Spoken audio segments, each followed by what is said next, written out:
Hey everybody, it's Sean Gibbons from the Communications Network. Welcome. Hope you're all doing well on at least where I'm at, a very steamy day just outside of Washington, D.C. Hoping everybody is safe and well. We are going to get underway. We've got the next 90 minutes, a real extraordinary opportunity, a chance to chat with Eboo Patel, who's written this incredible book. Any of my neighbors who are on here, you see me at the pool going through this over the last few weeks. We're going to get we have a real treat in front of us. But first, we're going to do something that we always do. If you've been with us before, this is familiar. And Heather, you already beat me to it. What we're going to ask you to do is please put in your name, where you're coming in from, and then 2 words to describe how you're doing. This is an idea we borrowed from Professor Brene Brown down at the University of Houston. And Kristen, you beat me to it as well. Claudia, good to see you. Let's go ahead and throw those in there. We'll get to see everybody. Hungry and Allison, Hungry in El Paso, welcome. Anastasia, nice to see you. Karen, Amy, Catherine, you need some caffeine? We will wait for you, my friend. Meredith, who else did I see? Someone from the Netherlands, but you got past me. All right, y'all are going a little bit too fast for me. Hey, Dale, how you doing? Kristen, Dalmas, Gail, how are you? Suffice to say, oh, there goes everybody. Jess, Jessica, Caitlin, Allison, Amy, Jonathan. All right, thank you everybody for being with us. If you see folks, as you know, we're a community, say hello to each other. You can do that separately. You can also send questions to us. And we are going to do something that we've done for the last couple of sessions. We hope you'll be able to stick around for what we call office hours, the extra time we'll do at the end of this hour so we can all ask questions of Eboo directly. But with that, I have a couple little pieces of housekeeping I'm going to do before we get into this conversation. So Kareem Alston, as he always does, is manning the deck here. Mr. K, if you wouldn't mind. First thing I need to tell you about is this is this program that we started early in the pandemic. It's called Circles. These groups have Slack channels and they meet monthly. And as you can see, there may be one for you. We build these around a shared identity or an issue area you might be working on, or perhaps you have a job that has a similar title to somebody in another organization. And the truth is, as our friend Ringo Starr says, we all get by with a little help from our friends. And that's kind of the conceit behind Circles. It's your network within the network. So with that, Mr. K, if you don't mind, let's move ahead. This is the other thing we've been doing for a while, and they're starting to come back together in person. I know our DC group just got together for a really cool thing. They all got together and cleaned up Rock Creek Park. As someone who runs in there an awful lot, I was grateful to see them doing that. But these local groups, if you go to comnetwork.org, you can see it right there with the local, and you can find these. If you're seeing something on the map, chances are there's a local gathering from where you're at. So we'd welcome you to do that. You don't need to be a network member to do locals. You do for Circles, but it's a nominal fee to be a member of the network. But we welcome you and happy to have you join these local groups around the country. Mr. K, if you would, take it forward one more. And there's the other thing. I get to actually make news for y'all. I don't think we've announced this publicly yet, but we will maybe tomorrow or Thursday. Stephanie Land, who is the author of a book called Made. Maybe there's a chance that you've seen the Netflix series that was put out, I think, a little bit earlier this year, or perhaps you had a chance to read this book. It made President Obama's best books of 2019. Stephanie is going to be with us. She's going to talk about her experience living in poverty, working through America's welfare system, what that experience was like for her, and obviously the power of storytelling. So she'll be one of the many folks who's going to be with us in Seattle. We'll be telling you more about those folks in the next couple of days. But we are super geeked and excited that Stephanie is going to make some time for us. We're grateful for that. All right, with that, Mr. K, I think we have one more, which is the title slide. So this is Eboo Patel. He really doesn't need much of an introduction. He has served in a whole bunch of capacities. He has built an extraordinary organization called Interfaith America. He's based out of Chicago. We're going to get a chance to visit with him for a little while. And he's recently written this book, We Need to Build, right here, Field Notes for a Diverse Democracy. You can see that on the slide. We'll put a link into the chat so you can buy yourself a copy. It is absolutely extraordinary. And if you need a little nod, and maybe we'll get into this in our conversation, if you're wondering what a nonprofit organization has to do with the Grateful Dead, he's here to tell you quite a lot, actually. So with that, I think we have a video to show you about Interfaith America. I'll shut up for a quick minute. Oh, before we even run that, I got to say thank you. Kenya is somewhere on your screen. She is providing ASL services for us while we're together. So we're grateful to have her help. If you have need of that, we'll also have a transcript available. If you go down on your screen, click that open. You can get closed captioning if you should have need for that. And of course, we are recording this. Y'all always ask this. We're recording it. We'll put it up on YouTube a little bit later and share it out with y'all. But for now, let's go ahead and play this video, and I'll try to be quiet.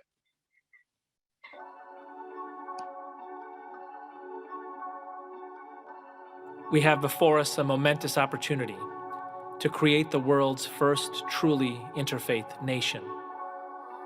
We need to build American Medina, a city on a hill made holy by the wideness of its welcome, the strength of its bonds. Look at it shining. The Catholic university where Muslim immigrants learn, the Jewish hospital where Hindu babies are born. The eyes of the world are upon you. We need to build a Sangha whose chants of loving kindness change the climate, bridge divides and bind hearts. We need to build the beloved community where we see each other, the Baptists and Mormons who farm fields and fight fires together, the witnesses who watch over the whole block. We need to build the new Jerusalem, tents for angels to dwell, tabernacles for the tribes, 12,000, 12 million. They will not cease to be diverse. They come from across the earth, seeking the sacredness of knowing one another. Every refugee a pilgrim, every stranger a friend, until we are a nation. This Interfaith America, pluralist Rashtra, diverse democracy, achieving our country, where our hopes are prophecies, where we offer langar to our friends and our enemies, where we do not wait for sickness to pray for one another's health, where we defeat the things we do not love by building the things we do. We need to build.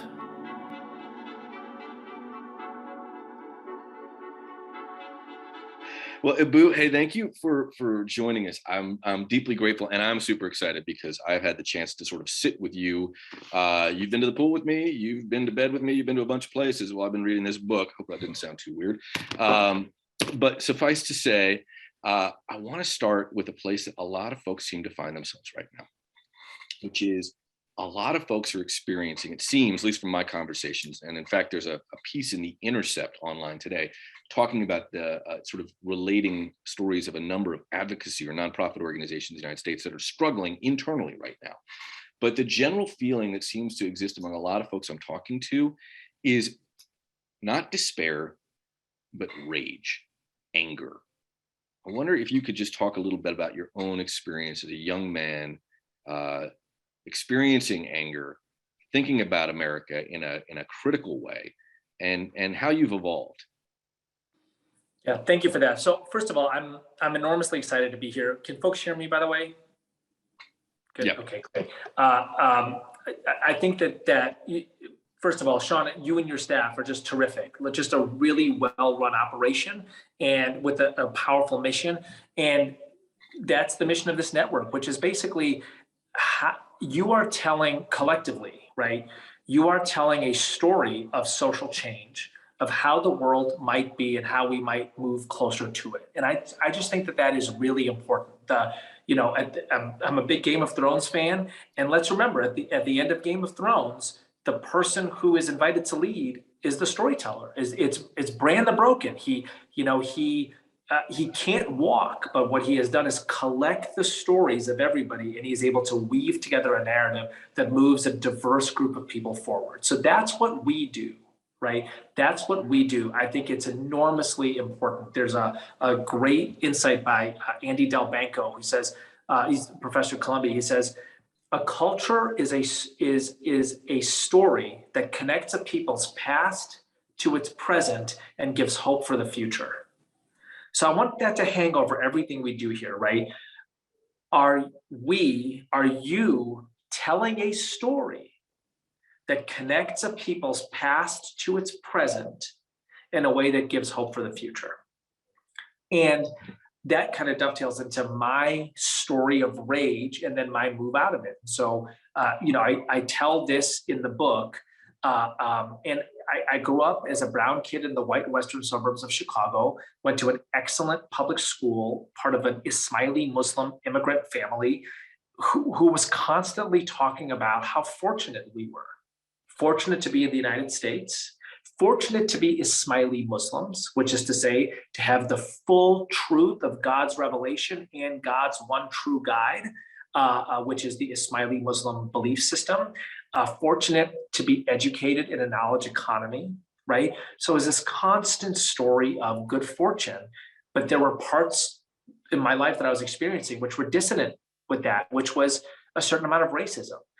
I want to say this wasn't debilitating, but it was present. It was ever present, and it was hurtful.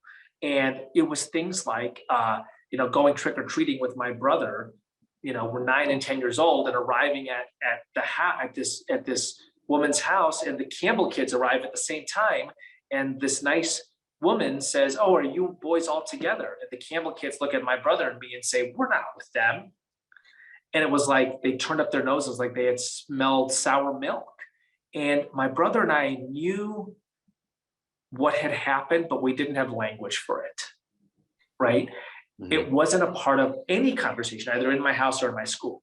When I get to college, this is fall of 1993, and I hear the words white supremacy and institutionalized racism, and I all of a sudden have a narrative, an arc, a category in which to put all of these experiences that I'd collected over the course of my life that I'd had no language for, right? No category for, and I raged. And by the way, that rage was encouraged.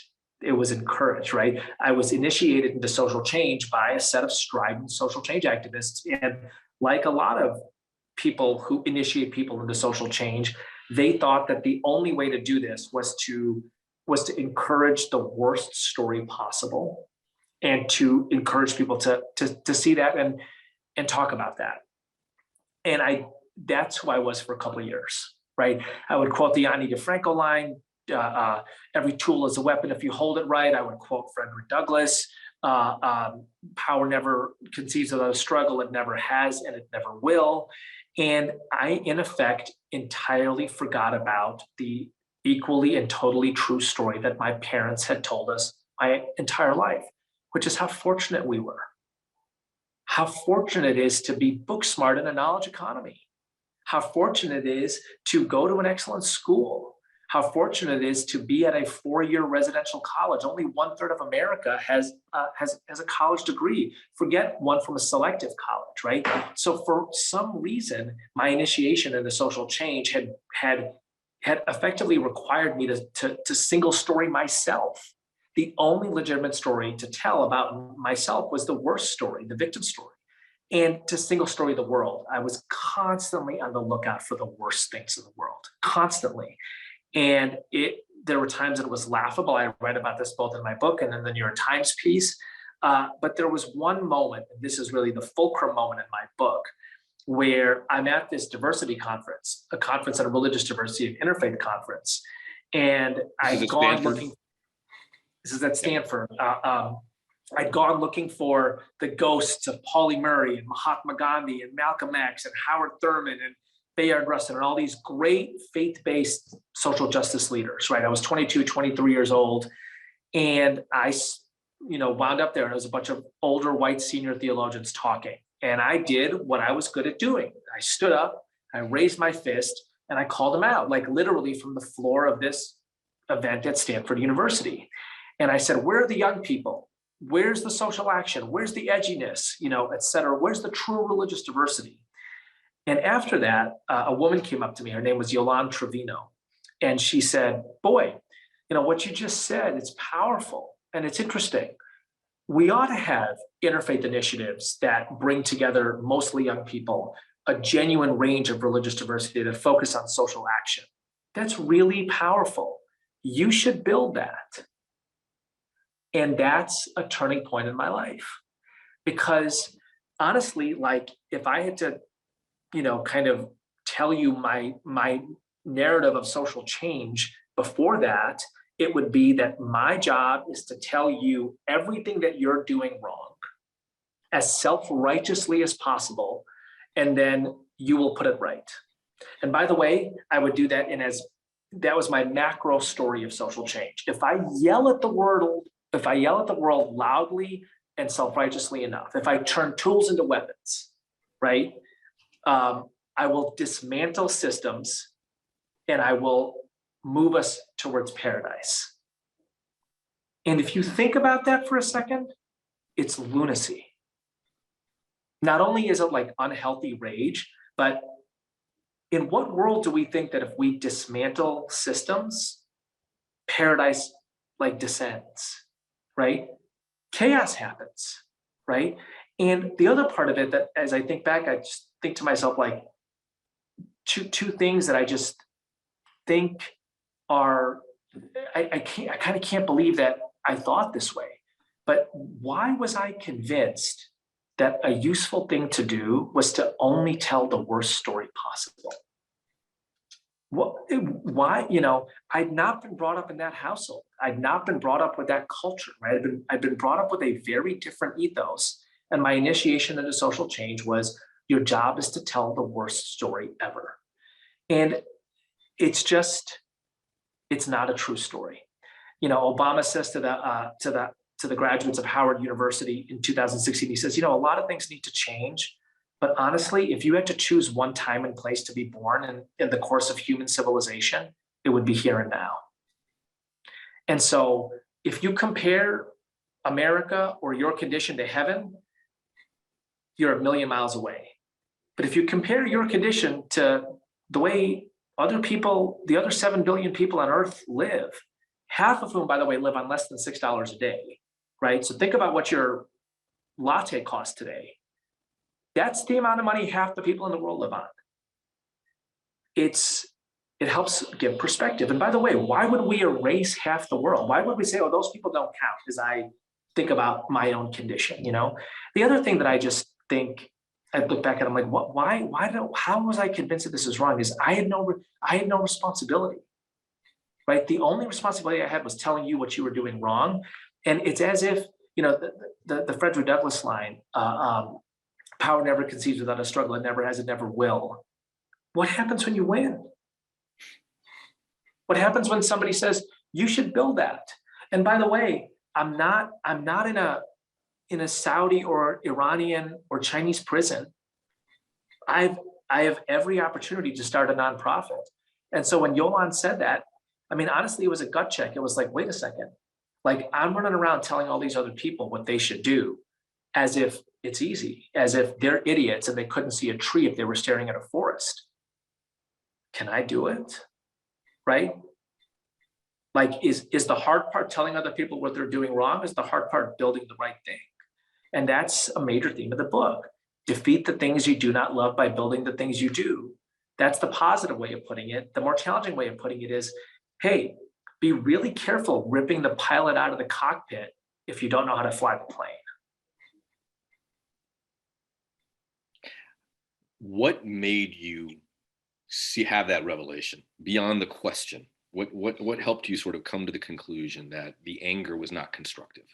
So I think that, at the end of the day, like, rage and self-righteousness are not naturally who I am. And it might naturally be who some people are, right? Like, I think the world probably needs its John Browns, right? But I don't think it's naturally who many people are. And I think part of the challenge of our moment in social change is that being a resistance fighter is presented as the only way to be a social change agent. And I think that's really sad, right? And if there's one thing I want this book to do, is I want it to land in the hands of people who are leaders in social change, like everybody on this call, and people who are being formed in social change. And I want those people who want to be involved in improving the world, right? But who are very uncomfortable with this kind of resistance fighter posture to think, oh my gosh, there's other ways to do this. Because that's not what I'm presented with, right? Like I'm presented with a constant kind of, back to Game of Thrones, Daenerys Targaryen story. Like, my job is to get out my dragons and to burn down the structures of oppression all the time, for always. And by the way, even when I win, even when I sit upon the Iron Throne, I cannot think about ushering in my reign of peace and justice, because I've never really been in charge.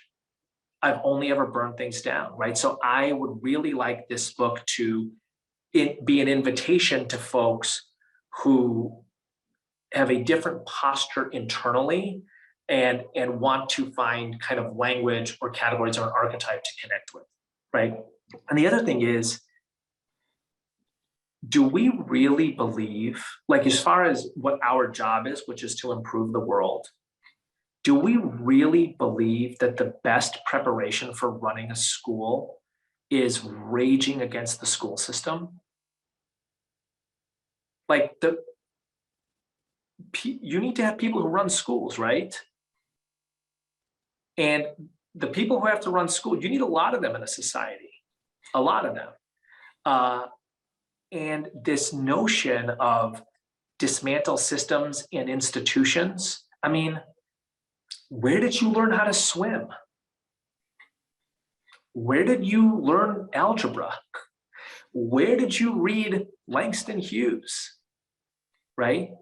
Probably at some institution, a school, a Y, a church, a synagogue. Somebody built that. And it just feels to me like kind of profoundly ungrateful, which, by the way, ungrateful for me, like that's a spiritual violation, right? Like the way gratitude is written about in the Quran, the way gratitude was spoken of in my immigrant household, it is a spiritual value.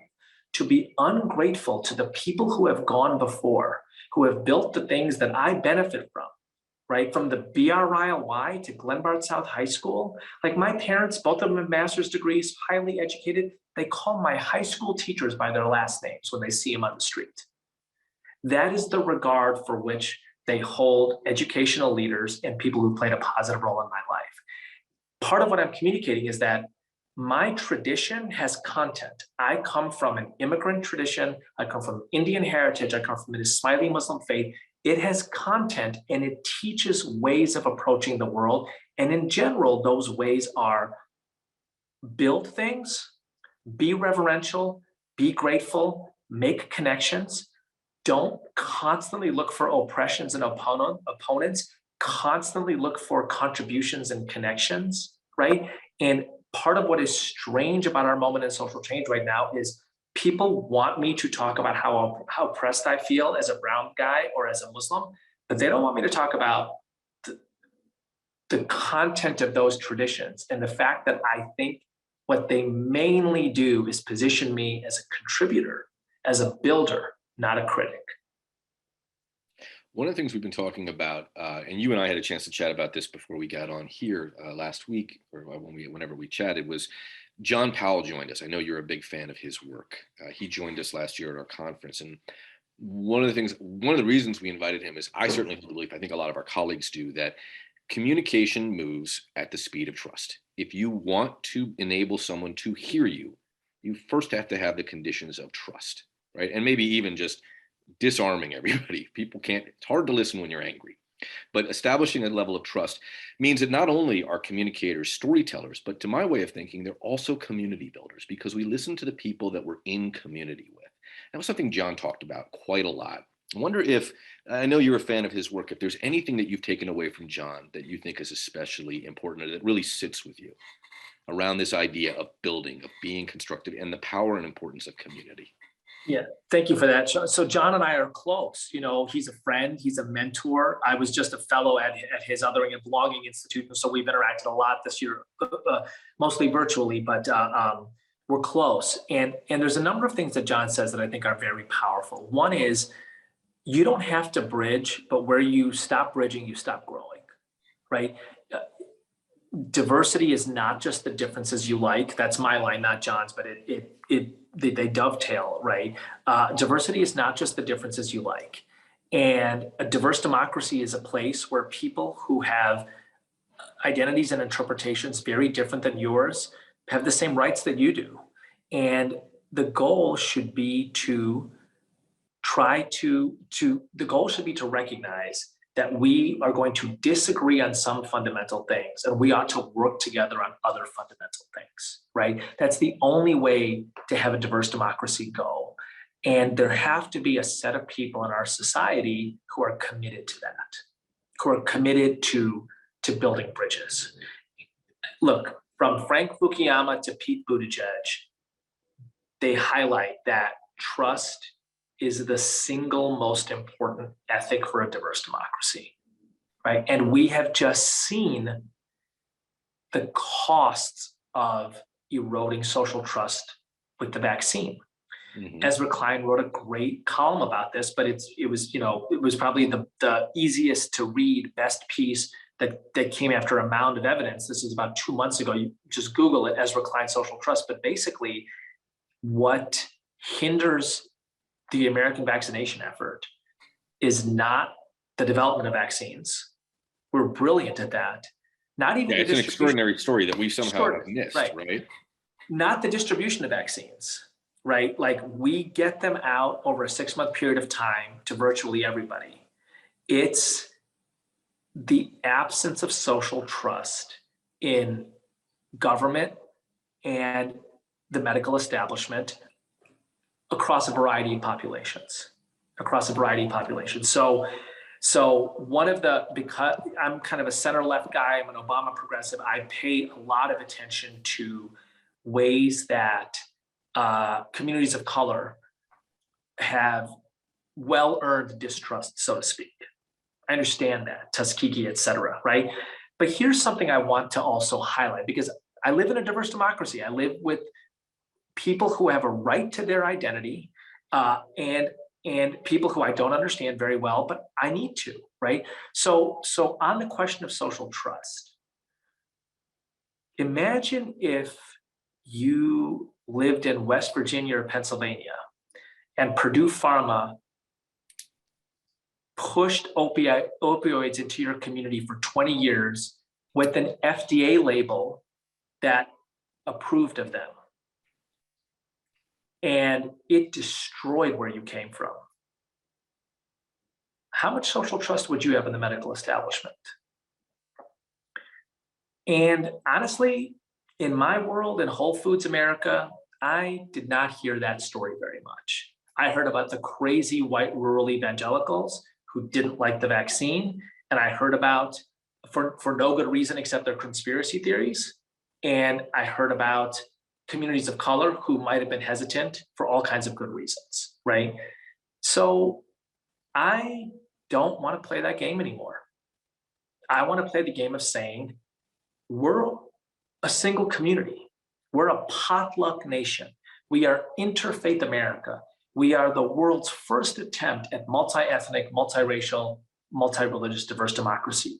This is hard, and we need to believe in each other, and we need to move towards our ideals, and we need to be positive, and we need to give ourselves grace, and we're going to get things wrong. But just like in sports and in arts and on playgrounds across the country, we're going to pick each other up, we're going to dust each other off, and we're going to have a stake in each other. We're going to have a stake in each other, right? This is one of, I think, maybe the single most brilliant part of King and Mandela, amongst their many geniuses. Their greatest genius was knowing you have to live with the people you defeat. You have to live with the people you defeat. So what does that mean? There is no upside in telling the worst story about them, right? So back to your question directly, Sean, if I have spent years calling my neighbor who voted differently than I did a white supremacist, whatever, and now I'm going to him and saying, hey, listen, you got to take this vaccine, which was developed in record time. And it's a whole new approach to medicine. It's mRNA stuff, and I don't really understand it. But the people who developed it went to the schools I went to, and they talk like me, and a bunch of them look like me. And I've spent the last decade calling him all of the worst things you can be called. What would you say? What would you say? I would imagine that if we were not super friendly, I'd be like, thank you, and yet probably going to keep my own counsel on this one. So it's, this is what I think is just so remarkable about Mandela donning the Springboks jersey. And I tell this story in We Need to Build, King in Marquette Park, going up to a couple of white ethnic kids, frothing at the mouth, racist slurs on their lips, and saying, you're so smart and good looking. Why would you do this to yourself? In other words, I see you in an elevated place. I want to play a role in helping you achieve that. That's what social change is. That's what the story of social change ought to be. That's the work that we ought to be doing. And that's the responsibility of communication shops. Obviously, there's lots of roles that people play inside of organizations, but ultimately that is a primary and incredibly powerful role that sits with a lot of the folks who are joining us today. And yet, and I'm sure you've seen this, the folks at Edelman and Independent Sector recently did a study on trust. They've been doing this periodically. There was some great news going back 5-6 years ago that said that something like 77% of Americans trusted nonprofits, a slightly smaller number for foundations, mostly probably because most people don't understand what philanthropy is or does. But those numbers have dropped precipitously. The positive story I could spin for you is it's still a lot higher than members of Congress or other institutions. Banks and corporations are not kind of below the Mendoza line, but we are seeing declining trust in institutions across our country, including in the spaces where we both are devoting our lives into the do-gooder space, folks who believe in building and lifting folks up and taking on big challenges. What does that tell you about where we are as a country, that even the folks who are dedicated to doing good are struggling to earn the trust of our fellow citizens? And what's the path out of this? I think it is our job to try harder. Right. So a friend of mine who's I just spent some time with, who multiple black belt in martial arts, he says that in the dojo, if the student is doing something wrong, the person working with the student says, "Who is your teacher?" I think of philanthropy as being in a teacher role in social change, right? You're not worried about where your budget is coming from, right? You put out RFPs that organizations like mine respond to. You tell a story that the rest of us play a role in, we are in many ways actors in the broader arc of the narrative that you tell. I think you have a responsibility to tell a story that imagines a better way of being, a city on a hill, a beloved community, a cathedral of humanity, better angels of our nature, right? Interfaith America, as that video depicted, and invites us to play our role in it. And if what you are doing is telling a story that says, I'm going to tell you how the world is going to hell in a handbasket. And by the way, every action that any of you are taking is going to accelerate that. I just don't know what I'm going to do, right? And, Alistair McIntyre, I mean, this is kind of well established in psychology, in journalism, in theology, in philosophy. I'll quote some of this because it's powerful. Alistair McIntyre, the great Catholic philosopher at Notre Dame, says, I cannot tell you what I am going to do or who I am unless I tell you the story or stories of which I am a part. When I thought the only story of social change was a story of rage and critique, I acted in rageful and critical ways. When I was introduced to other stories of social change, principally through religious narratives, that said, we are taught that there is something called the kingdom of God, and that we have a responsibility to move us closer to that. By the way, that's not my religion, right? I'm a Muslim, that's Christianity, but there is a logic to that narrative. There is this beautiful thing called the kingdom of God. And we have been made in the image of God and given the responsibility to move us closer to that. So there's a Muslim version of that, which is God creates the universe diverse and makes human beings out of a lump of clay and his breath, and makes us his abd and khalifa, his servant and representative on the planet. And he says, your job is to steward my creation. And incidentally, the quintessential feature of creation is its diversity, and your distinctive gift that makes you different from the angels is your ability to steward diversity. And by the way, in the Quran, I'm going to call my final prophet Rahmatul Alameen, a special mercy upon all the worlds. That's what you are meant to be, a special mercy upon all the worlds. So you see how that story functions? God creates this remarkable, beautiful diversity, calls it the universe, right? Dunya, and gives us a special responsibility. That's inspiring. That's inspiring. And by the way, everything in the classical period of Islam falls under that. When the prophet moves to Medina in 622, he builds the institutions of an ideal city. He builds a constitution, he builds a mosque, a community center, which, by the way, Christians are invited to pray in, and he builds a market, right?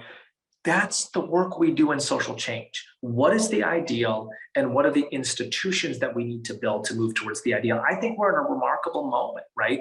We're in this remarkable moment of massive wealth transfer and molten moment in our economic, political, and social worlds. So things can go really bad. Like we can go in the direction of Spain in the 30s and 40s and like witness a Franco, kind of a civil war and then Franco, right? That happens in Europe not that long ago, okay? Or we can go in the direction of the progressive movement, which is Julius Rosenwald funding 5,000 Black schools. That's philanthropy, right? Jane Addams building Hull House, W.E.B. Du Bois building the NAACP, Ida B. Wells, right? With her vision of what Black America and Black women can be. Philanthropy plays a key role in which way we go, not just in the money it gives, but in the story it tells. And again, if the story is scream at the world as ragefully as possible, and then paradise will descend. That is a dystopian, that's a dystopian falsehood. It's hard to imagine after a forest fire. Things do grow, but you don't have trees, right? You don't have shelter. You don't have life for a good long while. I struggle to understand. I agree. I'm inclined to agree with you. One thing that you talk about in the book, because I want to jump into the book, if you don't mind, I'm going to kind of almost run a pop quiz for you, if you will, so you can just take us through some of these ideas. And I encourage everybody, you should be getting your hands on a copy of this. But let's talk about be careful turning, I'm just going to go through some of the chapter titles, because this might just give you a prompt. Be careful turning identity categories into ideological categories. What's the thesis there? What's the idea there? So the thesis there is any theory of a diverse democracy has to have a theory of identity. And I am concerned right now that our theory of identity is that people operate like Russian nesting dolls. And the only thing you need to know about somebody is their external characteristics, principally their race, gender, and sexuality. And then you can guess everything else, every other doll inside them. You can guess their most important experiences. You can guess how they interpret those experiences. You can guess their politics. You can guess their aesthetics. You can guess their friends. And I just think that's patently false. And it has... What's contributing to that? I read a Jonathan Haidt piece recently in The Atlantic that suggested a piece of this is social media, that we're distilling ourselves down to literally the tag on our Twitter handle. I think that there's probably a lot of things contributing to that, right? But I'll let John Haidt, who I think is very smart about this, or John Haidt, kind of analyze the media structure, the social media structure of that. I want to just tell a quick story of the destructiveness of that, right? So, we're a Muslim household. I'm an Ismaili Muslim. My wife is a Sunni Muslim, and it's important to us to, form our kids in understanding of Islam. And what I have found interesting and frustrating, we live in Whole Foods America, north side of Chicago. There's a set of well-meaning people in my kids' lives who are kind of constantly asking them how they feel oppressed as Muslims. And what those people know about Islam is Islamophobia. And what they, in a well-meaning way, want my kids to do is to narrate a story of marginalization. Here's the problem. Islam actually has content. Islam has content. And the tradition of Islam, virtually the last thing it does is to encourage its adherents to see themselves as victims. So, and I mean, over and over again in the Quran, right? We made you Rahmatul Alameen, a special mercy upon all the worlds. I made you with my breath. You are different than the angels. You are my stewards on creation. As I have, you were an orphan and I cared for you. You were a wayfarer and I showed you the way. So it is your responsibility to care for the orphan. It is your responsibility to encourage the wayfarer. It is your responsibility to take care of the widow and constantly recount the favors of your Lord. That's all Quranic, right? So in other words, that's the content of the tradition. So what I am saying is this ethos of encourage people who are not white men, male and heterosexual, to the story you should be asking of them. The question you should be asking is, tell me all the worst things that have happened to you because of your identity, and tell me how that defines your identity. I'm watching it happen with my kids and I'm like, oh, no, right? Like you are violating, that is a violation of the content of the tradition. You are teaching my kids to orient their Muslim identity around hating Islamophobia, which by the way exists, okay? Not orienting their Muslim identity around an understanding and embrace of Islam. Now, I am not interested in going back to the 1980s and 1990s where there was no radar screen for Islamophobia. I'm not saying it doesn't exist. I'm just saying that that's not the heart of your identity, right? And so my kids have experienced ugly things related to Islamophobia. We're clear with them. The problem is not your religion. The problem is their ignorance or bigotry. But do not base your Muslim identity around hating that ignorance or bigotry. Where it is ignorance, there is an opportunity to educate it. And by the way, do you think you are not going to be ignorant about some things? Do you always want your ignorance confused for bigotry? I'm going to say that again, right? Do you always want your ignorance confused for bigotry? So give people some grace, okay? And where it is bigotry, let's address it.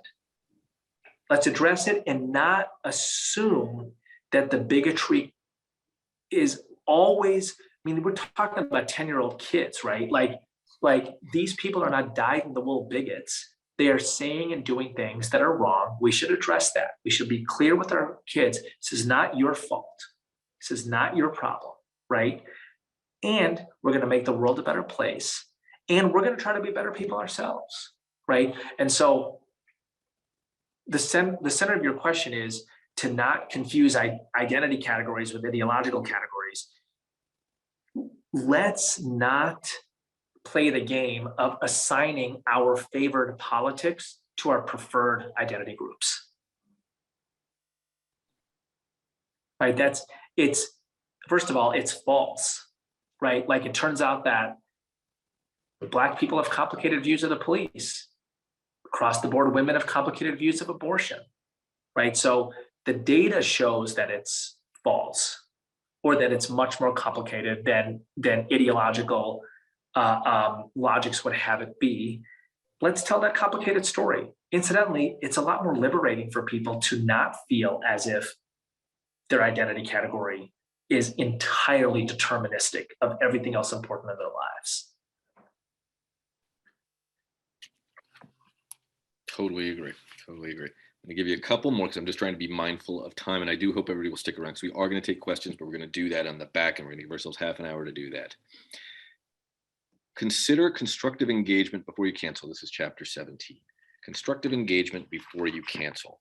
Is that the title you would have given this in the book 5 years ago, or tell me what you were seeing there? Because I think there's a little something that prefaces the actual theory there, or the idea there. Yeah. So this is, and again, I'm so grateful to you, Sean, that you're going through the book like this, because if I had a single goal for the book, right, it would be to create a conversation in philanthropy, because I think philanthropy plays such a central role in social change, because philanthropy is about articulating inspiring narratives, and philanthropy is about building concrete and constructive things, right? So what we're doing right now is precisely what I hoped I would be able to do with this book. And I'm hoping that people here think to themselves, oh, this book is an opportunity for a conversation within my foundation or my my civic institution.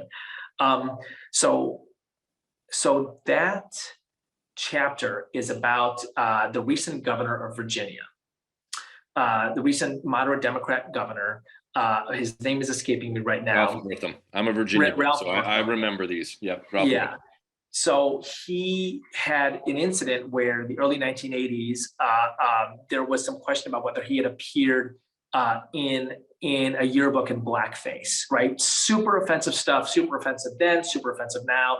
Shouldn't have done it, right? And it was unclear whether he did it or not. He said, I didn't do it. Then he said, maybe I did it, right? Let's assume he did it. Okay, let's assume he did it. There were a set of people who were like, this guy is done. Let's take him out. And then there were another set of people, incidentally, mostly Black folks, who were like, no, we know this guy. Let's work with him. Let's work with him. Made a mistake, right? By the way, the mistake was 25 years ago. He apologized for it. It's a guy we can work with. So Ralph Northam, he kind of gets over that scandal. And I'm going to underscore this. It's an offensive thing. The question is not whether it's offensive. It was wrong, right? The record after that moment is interesting to note. He listens in ways that he didn't previously to African-American communities. And he changes an enormous number of things as a result of that. He gives significant funding to Black colleges. By the way, this defines the rest of his administration. It's not like, oh man, 2 weeks of campaign stuff, got to get over the scandal. It's like, okay, I'm a changed man, and this is a paradigm shift. And there are people around me, again, mostly Black folks, who are going to take me into communities and institutions that I did not know much about in the past. And I'm going to listen, and I'm going to say, what role do I have as the governor, as the leader of the state, to improve things? And there are profound changes made to criminal justice system. And there are profound changes made to Black colleges. And there are profound changes made to empowerment programs, right? And there's an analogy I make in the book, We Need to Build, where I say, would you rather have a hood ornament or a car? Okay, I'm going to repeat that. Would you rather have a hood ornament or a car? When the San Francisco Board of Education spends no time figuring out how to get poor minority kids back into schools during the pandemic. They're the last school system to go back in person. Absolutely stunningly damaging, right? After we know, months and months and months and months and months after we know that being in school has greater upside than the virus is dangerous and school has downside, okay? They spend their time trying to get the names on the schools changed because the names are Dianne Feinstein, Paul Revere, and George Washington, Abraham Lincoln, and maybe those are racist. That's giving people a hood ornament, right? Ralph Northam made a really terrible mistake in the realm of symbol and language, which, by the way, really matters. Oh, yeah. And what he did was to say, I'm going to go around the state, and where people need a vehicle, I'm going to give them a car. These Black colleges need funding, I'm going to give them that. That's a car, right? This criminal justice system really hurts certain communities in ways that I have not been aware of in the past. I'm going to change it. That's a car. It's not a hood ornament, right? And I mean, the work of social change is not hood ornaments, it's cars. I'm going to go to a couple more. Sorry, I'm going to try to do this like lightning round of Jeopardy. Be cautious about making generalizations and speaking for others. This resonated with me. Talk to me about what you meant there. This is chapter 21 of the book. Yeah. Cautious so I mean, like making generalizations and speaking for others. The number of times that I am in a social change room, I run a civic institution, Interfaith America. I'm at conferences all the time. The number of times I'm in a room where somebody stands up and says, people of color think, and I'm like, first of all, I feel, like insulted from the jump, because I'm like, please don't speak for me. Okay, so like that's, I feel insulted from the jump. But if we apply even a modicum of intellectual rigor to that line, what percentage of the world is people of color? Which is to say, like, phenotypically not white. Roughly, I don't know, 80%. At least. So that's like 5.5 billion people. You're going to stand up and make a facile generalization about 5.5 billion people without like so much as like a moment of acknowledging maybe complexity. And it just feels, first of all, it happens so often. I mean, it's probably happened 3 times today on webinars that people have been on, right? And it's, again, there's a part of this that's insulting, right?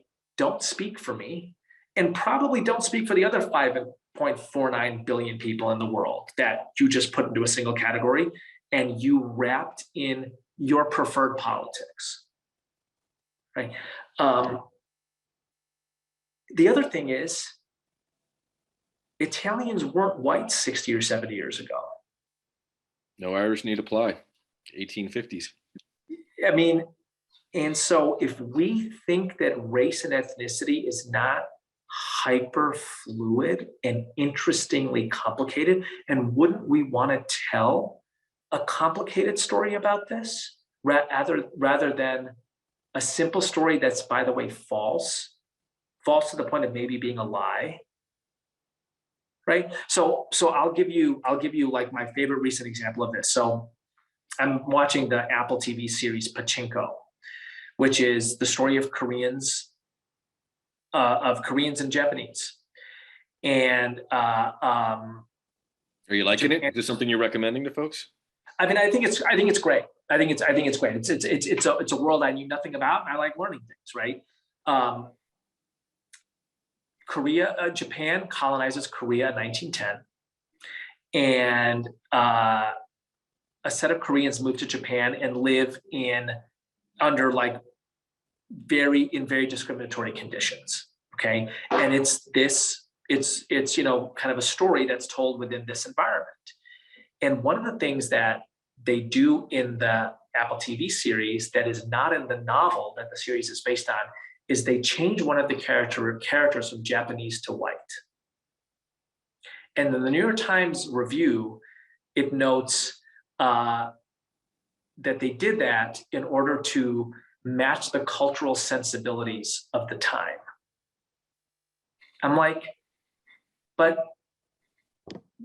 why wouldn't you tell the story as it actually unfolds in the novel and actually in history?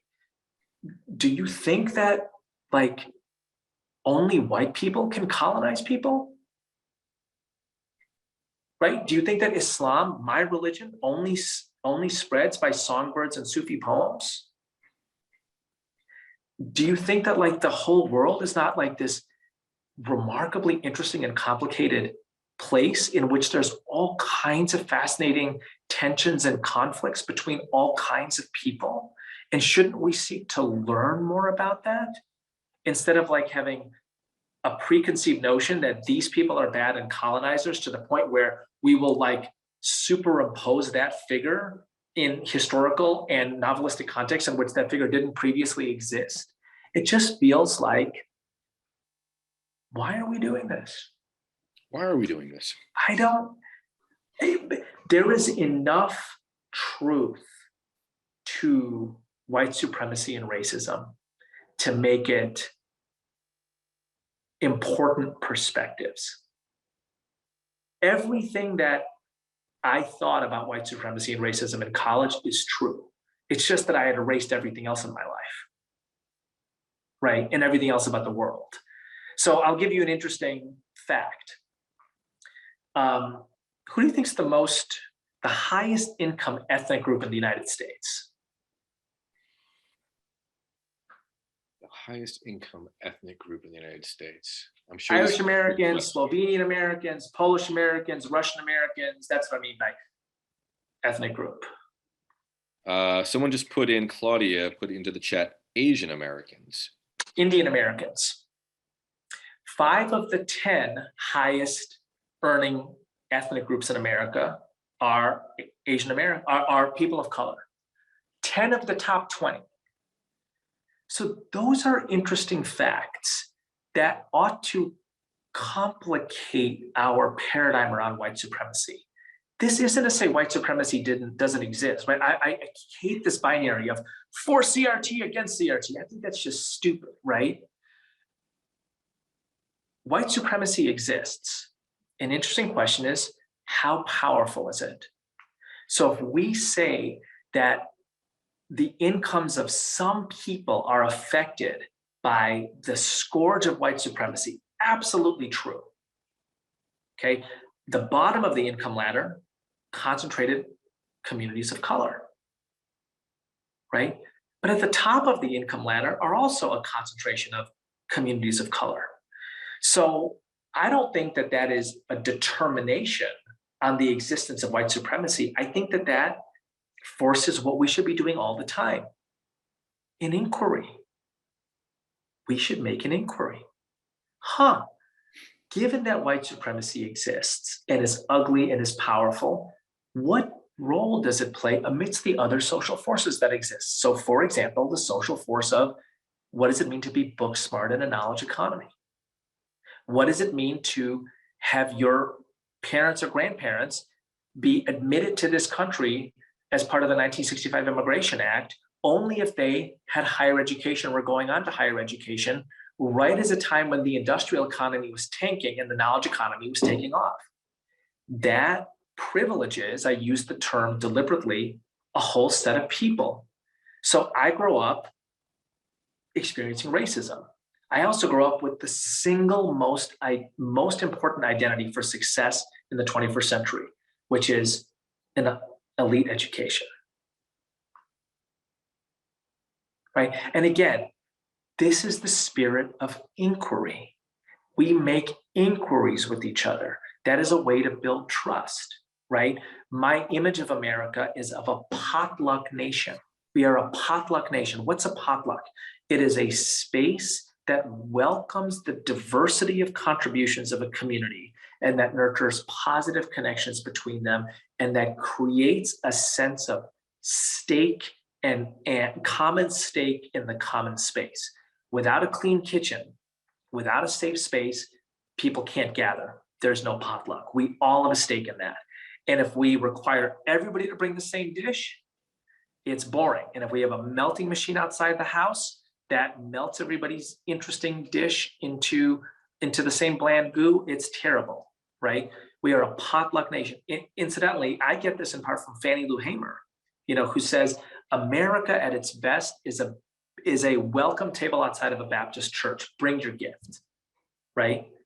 This multiracial, multi-ethnic, multi-religious democracy at its best is a nation that welcomes the diverse contributions of its different communities, makes creative combinations amongst them so that the whole country can feast, right?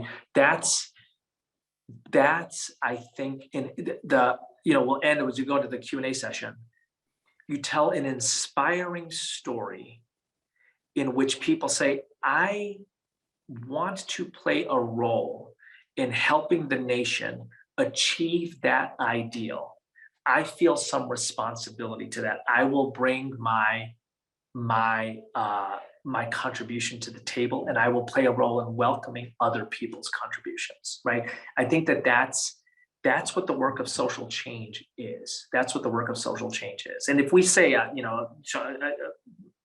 if we say what we have accomplished, I'm going to give you the negative story, the dystopian story.